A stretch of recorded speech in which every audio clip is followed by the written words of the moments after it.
When last did you feel the presence of God? As in, feel His tangible presence in such a way that you're moved and stirred spiritually, emotionally, and physically. Where were you?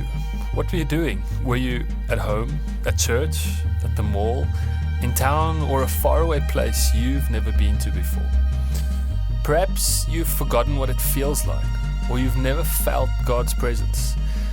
You've never experienced the deep rush of peace and joy and rest that pours into the depths of your heart and soul when God places His finger on you. Are you still searching and longing?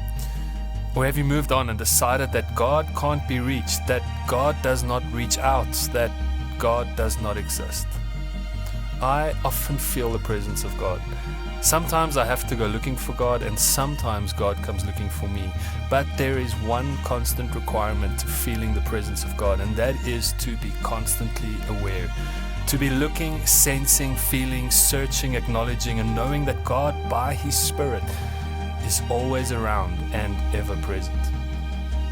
Many have run from the perceived commanding voice of God presented to them and sought shelter in the world. Instead of drawing near to the heart of God, too many people feel stressed, alienated, alone, failed, afraid, hurt, and forgotten as they try and navigate their way. What they and you and I sincerely and constantly need is an authentic experience of the love of God. His voice is gentle and kind, yet powerful, truthful, and safe. Forgiving and gracious, yet correcting and guiding constantly towards the heart of God our Father. Truth is not a theology, it's an experience of the life, love, and power of God at work in our lives. So when last did I feel the presence of God so tangibly? Well, at sunrise I was up on a mountain high above and looking down on a layer of white puffy clouds.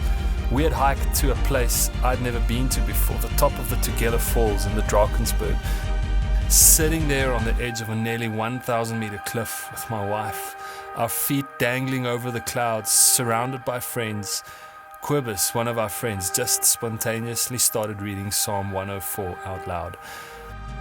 Oh Lord, my God, you are very great. You are clothed with honor and majesty, who cover yourself with light as with a garment, who makes the clouds His chariot, who walks on the wings of the wind.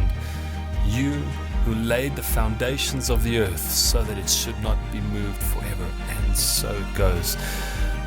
Wow, we were feeling it. The words of the psalm burst forth as we sat in the reality of what was being read. We literally were surrounded by the mountains once covered with water that now resemble upper chambers. And as the sun rose and the air warmed, the clouds started to heave and move like water. At this moment, I was so aware of the eternity and the mystery of God and His creation, deeply aware of His forever nature. I was both in awe and deeply comforted. Tears formed in my eyes, and as I looked over at Bernadine, she too was deeply emotional. There was just a sense that God was with us, for us. We are constantly searching and pressing into the presence of God, like Moses, who said that he would not go without the presence of God. We are constantly asking, listening, waiting, speaking, writing, singing, but this Saturday morning God came to us. We took a break, we took a breath, and He came and filled the gap. The mystery of God creates and develops in us just the right kind of desire to seek and explore. It's in the seeking that we spread our wings and fly. May you develop a deep and meaningful relationship with God based not on what you think and understand, but on the desire to know what you can't comprehend. God is greater than the sum total of everything you know.